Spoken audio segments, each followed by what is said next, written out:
Have you here on Picks and Politics. Great to be here. So we'll get into those topics in just a bit, but I want to begin on the heels of the mayor's trip to Israel, right? The mayor and a few of your colleagues over in the NYPD went over to Israel, taking a look at some of what they use for security measures. One of those things were high-tech drones. What came out of that trip, if anything?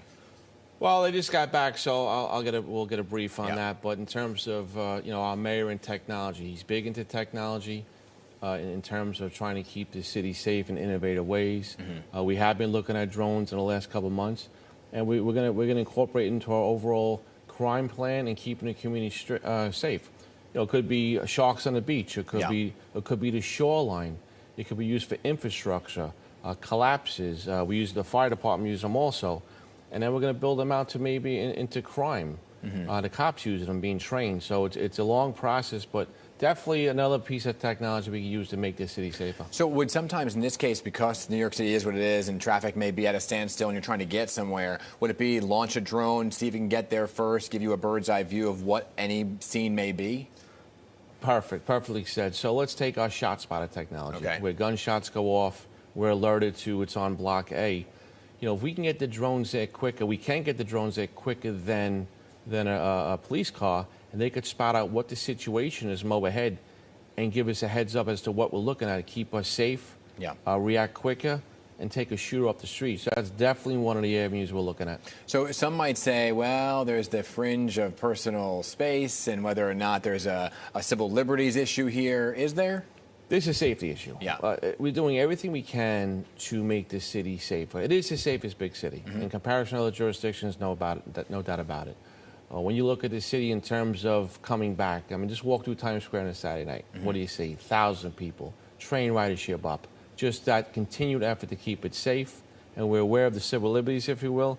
But, in order for the city to prosper, we need public safety. Yeah, and you're talking about the overall crime numbers right now. Safest big city in America, right? Crime numbers are trending in the right direction, which is down in some of these big categories. But it is up in one interesting category, and that's car thefts, grand larceny, seeing a rise. What do you think that reason is for? Car theft for the last couple of years has been on the rise. And we're talking about New York City right now. And crime is we're flat right now, but we're not talking robberies, people getting robbed and burglaries. We're talking car theft.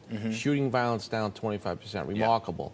But now car thefts. So we've seen the last couple of years, and what are we seeing? We're seeing cars, we're seeing illegal mopeds, three-wheelers being stolen, joyriding, and crimes being committed using these vehicles. So it's a crime issue, it's a quality of life issue, and you put them together, and that's what we kind of went after. And what are we seeing? A new phenom.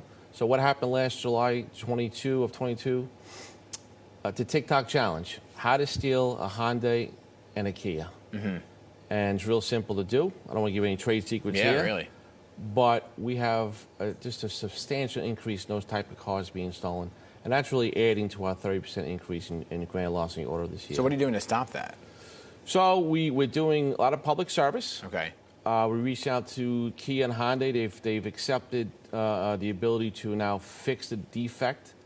And we have to get the public to know this, how to fix their cars, and do the simple things. So out of that 30%, a big percentage are those specific brands of car.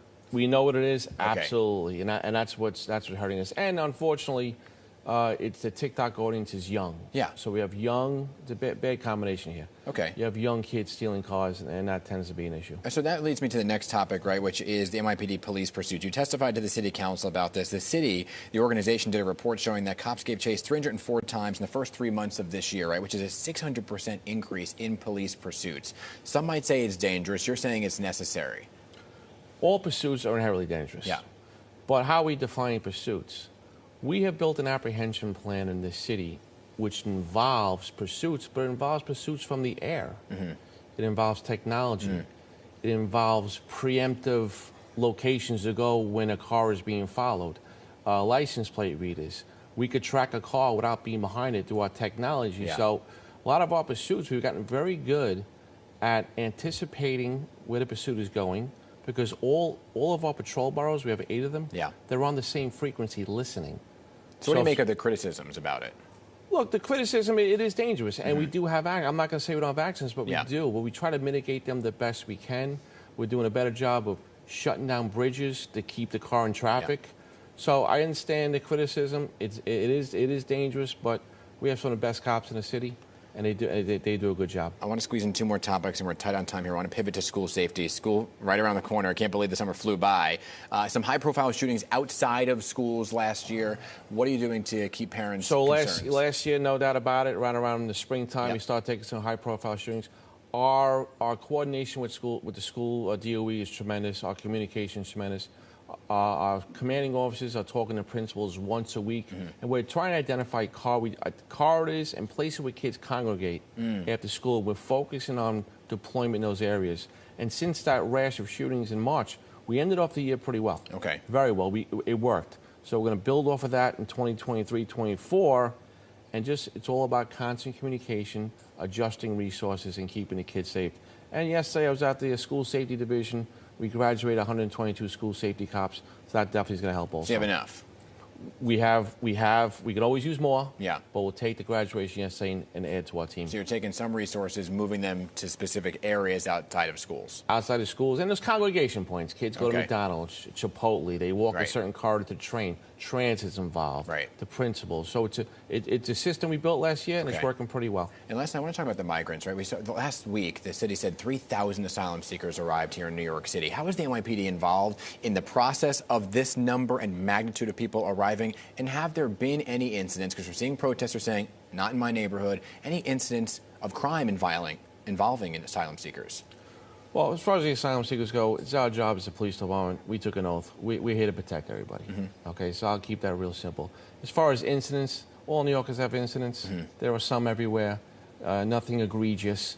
And again, our role in this is to assist the city, to keep people safe, and that's what we're going to do. Okay, but is there any overtime or anything that's accrued because of the migrant crisis? No, it's with 365, 24 hours a day. We're a dynamic agency. We can move fast. We can make adjustments. Okay. And that's what we do. All right. Hey, great to have you here, Chief of Patrol, Mr. Shell, right here on Picks of Politics for your first appearance. Thank you so much for being here, okay? Come on back anytime.